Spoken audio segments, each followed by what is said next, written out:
Check podcasts.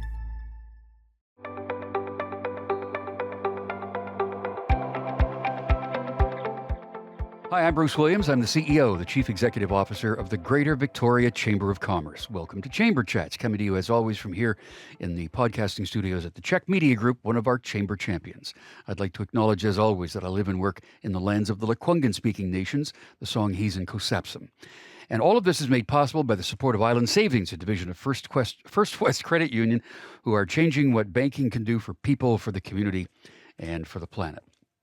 Okay, we're living in uncertain times right now. We've seen the effect of inflation and things damage our economy over the last few years. Do you remember the last time we had a challenge with that sort of stuff in the economy? That was back in 2008, 2009, when we had sort of a recession going on, when there was bank difficulties and that sort of thing. After that happened, South Vancouver Island was probably the slowest area in Canada to recover from that recession and downturn. And a couple of things were identified for the reason for that. We didn't have a lot of diversity in our economy, as many parts of Canada do, and there was no collaborative model among municipalities and businesses to do some sort of a path toward recovery to get that organized. So there was a committee of this Chamber of Commerce called the Economic Development Committee, which I was a part of. We extracted a few members from that committee and we created something that now exists as the South Island Prosperity Partnership. And that is the economic development agency for this region. Aaron Stone joins me to talk about that. Aaron is can I still call you newly appointed CEO? Yeah, I'm still riding that a bit. On a little bit, yeah. So you're the guy that runs the show at SIPP. So when you meet somebody for the first time, they say to you, "What is SIPP? What does that mean?" What do you tell them? Well, I think that's been a question that I've been posed to me a lot, whether it's in elevators or in conference sessions or other engagements. But to me, SIPP is obviously the economic development agency of record for the South Island. I think the unique part of SIPP is how we approach economic development through that lens of innovation, diversification, and really building a sustainable and equitable economy for all. So when people say, well, what does that mean? To me, that means we focus on high value sector development in our necessity to diversify beyond the reliance on public sector employment and tourism as our sort of core industries, if you will, here are resources that we extract from in the South Island. But also just to look at innovative ways to build those sectors and also other innovative economic models that can support community growth and wellness. Yeah, technology is that quiet giant in our economy too. Government provides some stability in that, even through the pandemic and other times. If you work for government, you're going to get paid. You know that. You're on a pension. You've got that security. But yeah, tourism can have its ups and downs. Manufacturing can have the same thing. One of the interesting pivots that happened, and by the way, I was the interim CEO of SIPP before I came to the chamber, by the way. So Yeah. it's interesting to talk with someone about an organization you know so well. One of the things that we did pivot, though, Aaron, was we changed the name. It was originally the South Island Prosperity Project, Yeah. but a project has an end. This is a partnership and it's ongoing, right? Absolutely. I think the partnership value has grown over time, and I think that really speaks to our sort of part of the ethos of our organization is that cross-sector, cross-regional collaboration. And when you look at the South Island, although it's 13 municipalities and 5 First Nations and other nations sort of on the periphery that contribute to our local economy, we are one metropolitan region. So we really lean into that idea of a partnership and that cross-sector, cross-boundary collaboration that's so important to diversify our economy here. Yeah. Okay, so this could get into a really nerdy rabbit hole in a big hurry, but economic development, to just unpack that whole term and what it entails. Let's talk about that for a minute. How would you explain that to someone for the first time? Economic Yeah, I development, think what do you mean? What is that? from my background in community leadership, and I'm a former chamber board president, and to That was me, in Ladysmith, community. right? Yeah, In yeah. Ladysmith, yeah. And economic development to me is building a more prosperous community for everyone. I've said often that I felt that economic development in many ways is a high level form of community and community development. So it's really sort of leaning into the opportunities to build those household sustaining jobs, sort of those base employment opportunities that help support our small businesses and that whole breadth and depth of the economic ecosystem. So to me, economic development is really about improving the quality of lives of people at its base foundation. So that's how we find those alignments with local governments and businesses, not-for-profit, social purpose organizations, academia, is because at the root of what we're all doing, we're trying to improve the quality of life for people. And we do that in our lane through economic development and diversification. Yeah, we're going to talk about some of the partners within the partnership in a couple of minutes too. But the word diversity you just brought up again, and that was something that was being addressed after that problem in the economy in 2008, 2009. We did center things on government, tourism, and technology, but the diversity that had to be introduced is what's underway now. So talk a little bit about that. What is happening with the organization to diversify our economy? Well, I think that the efforts continue to evolve because we get new challenges that come forward at any time. So, what might be seen as like an overdependency on a government and public sector employment, we do have a thriving tech sector, a strong tourism sector, as we've seen with some of the metrics that were released recently from the last year. We're still overdependent on that public sector and those base industries, but leveraging the advantages that those also offer, the proximity to government, the strength of the academic institutions here, we can really lean into developing new sectors that diversify our economy beyond that by leaning into the innovation piece. And I think Coast, obviously, and maybe we'll talk about that in more detail, is the best example of that. The blue economy is a huge and growing sector, not just for our region, but around the world. And you take our geography, our proximity to government, our connections with our natural environment, and just really the value set on the South Island really aligns to a clean blue economy, which is also part of the green economy. And it's a tremendous opportunity for us. And I think the success we've seen at Coast in the last 2 years, but really in the last 6 months in particular, really speaks to the value of that opportunity. And the number of new ocean startups happening here on the west coast of Canada speaks to our leadership position in Canada for that industry. And that encompasses, the whole breadth and depth, whether it's ocean decarbonization or remote operated vehicles, AI development around shipping. There's just so many opportunities within that broader blue economy piece that I think it's going to be a huge success for BC and for the South Island. Yeah, COAST is the Center for Ocean Applied Sustainable Technology, which is a part of SIPP, as is the IPC, the Indigenous Prosperity Center. We're going to talk about those in just a minute, too. But let's kind of get into before we talk about who's paying for all this stuff, there's governance and there's operations that make an organization like this happen. So tell me about who makes all of this happen. Who are the elements within South Island Prosperity? So the model is, I think, brilliant. It was one of the reasons that I was so inspired to take a leap forward in this position and sort of change my life, based on just speaking to core values and the strength of the model. And I think that the strength of the model is built around that governance piece, which is a combination of private sector, nonprofit, and business academic organizations. So we have a really strong board of thought leadership that provides that strategic guidance and direction around key sector development, innovative economic models, and building that equity lens into all the work that we do.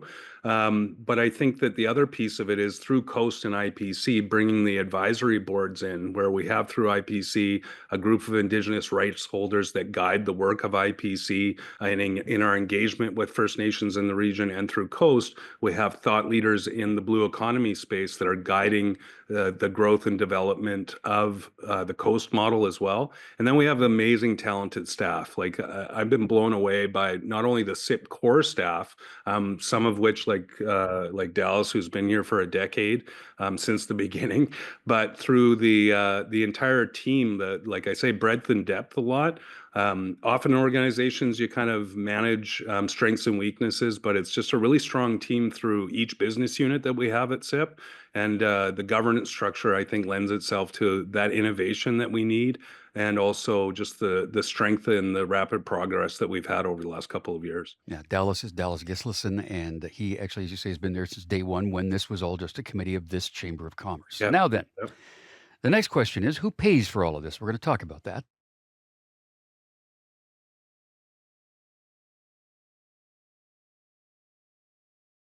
Our chamber chat today is with Aaron Stone. He is the CEO of the South Island Prosperity Partnership, the economic development agency for the South Island. So, Aaron, we're going to talk about who's paying for all this stuff, right? People always wonder about the financial source for that. We're going to talk about the private stuff in a second. But first of all, on the government side, tell me about the role in funding by municipal governments. So a funding formula, and you would have been part of this discovery process, was developed back in the founding days of SIP, that looked at sort of a blended formula based on population, taxation, and really I thought was a really brilliant and equitable model for the funding of the organization. So we have 8 municipal partners in the region right now that contribute to that funding formula. And that provides our core operational funding and a little bit of, matching dollars, project-oriented funding for the work that we do. And it's evolved a little bit over time just with growth of different municipalities within the region, but that is our core funding. And then, of course, we have our private sector partners that sign up as members and pay a membership fee. And those are often the big movers and shakers, the thought leaders in the regional economic development and business development side of things. And their contributions are invaluable to driving those project opportunities that result in things like Coast and IPC and the other initiatives that we're doing in the region. I can actually tell you that the municipal formula for funding, I was around for this, is a dollar a head, so a dollar per citizen, and 0.07% of the taxes that are gathered from businesses. That's what the process is there. Okay, so the province is involved in this as well. Province of BC helps support you. Tell me what they do. Well, the province of BC, there's so many different touch points with the province, obviously through the Jobs, Economic Development, Innovation Ministry, that we've got tight connections with them. We want to align with the provincial and federal priorities because I think that maximizes the value that we can offer and how we can connect the advantages we have here in the South Island to their priorities and leverage them to the greatest extent possible. And they're also an important funding partner throughout the decade of almost now of SIPP's existence.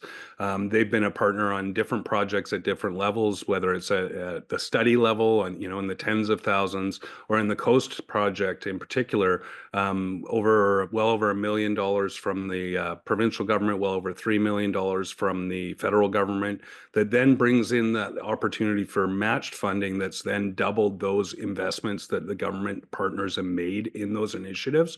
So it's a strong model as long as you can maintain that sort of political will and the strong support and engagement of all of the partners.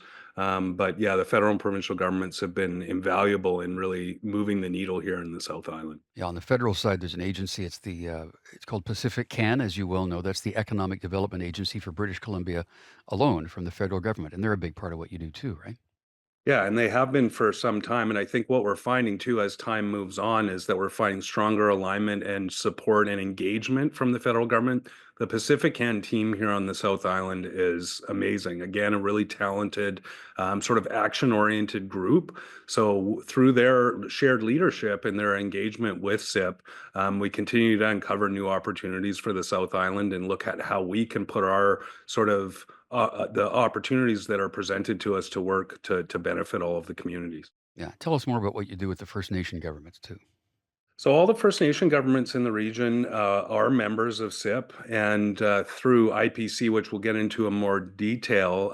But going back to the founding, Songhee's leadership was foundational, as well as COSEPSM and the rest of the nations in the region were sort of foundational in finding that support for the founding of the organization.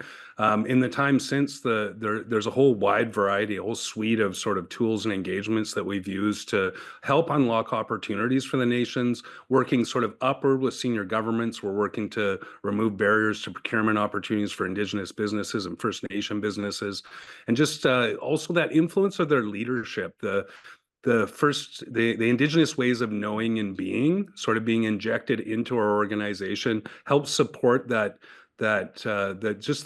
rise of importance of ESG goals being incorporated into the work that we do, and also that well-being lens where we look at economic development through how it truly delivers for people, rather than sort of at that esoteric level.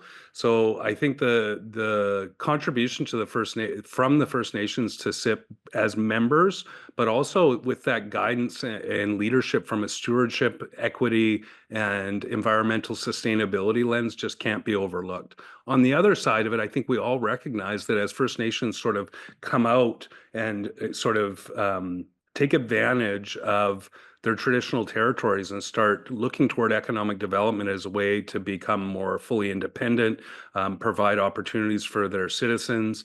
We're seeing that kind of leadership really sort of unlocks and uncaps a whole bunch of opportunity for our region. So human capital, real capital, business partnerships, they're really leading the way in so many different segments of our economy. And I think that there's still so much blue sky potential there that we're only really scratching the surface of what's possible. So, probably a good time then to talk about the IPC now, which is the Indigenous Prosperity Center. The executive director of that is Christina Clark, who is the board chair of this Chamber of Commerce, in Yeah. fact. So, tell me about IPC.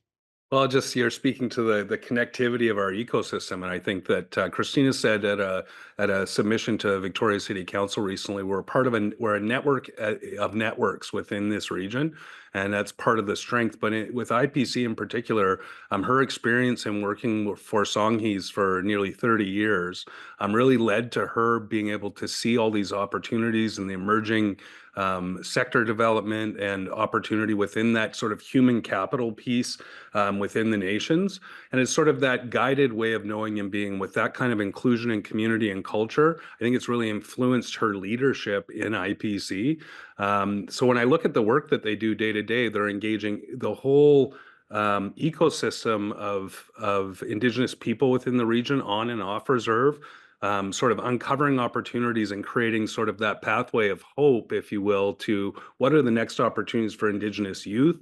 At the high end, she's convening leaders in procurement services and military in the base here, saying how do we lower barriers to Indigenous procurement opportunities, and then in that sort of in between, she's really leading the charge around how do we get the Indigenous businesses out in front of people, the entrepreneurs, the makers, and those influencers in the region that really change the way how we all think about economic development. And I think that leadership is coming through from her, but also in the team that she's built and the engagements that she has around the region, is really making that connectivity happen. So I see a lot, I know she's working with some of the local governments here on opening those pathways to have that connectivity with Indigenous businesses. And then in the off-reserve Indigenous population, really trying to bring them into those conversations and make sure the business opportunities that they're looking for are available to them and those employment opportunities, but also that their products and the work they do is being connected with other movers and shakers in the region. Yeah, SIPP and the Chamber and the Harbour Authority and the City of Victoria and some others created the Indigenous Business Directory, which is a guide for people to undertake the procurement that you're talking about. Okay, the blue economy you referenced earlier, COAST, is another organization under the umbrella of SIPP, the Center for Ocean Applied Sustainable Technology. I want to talk about that next.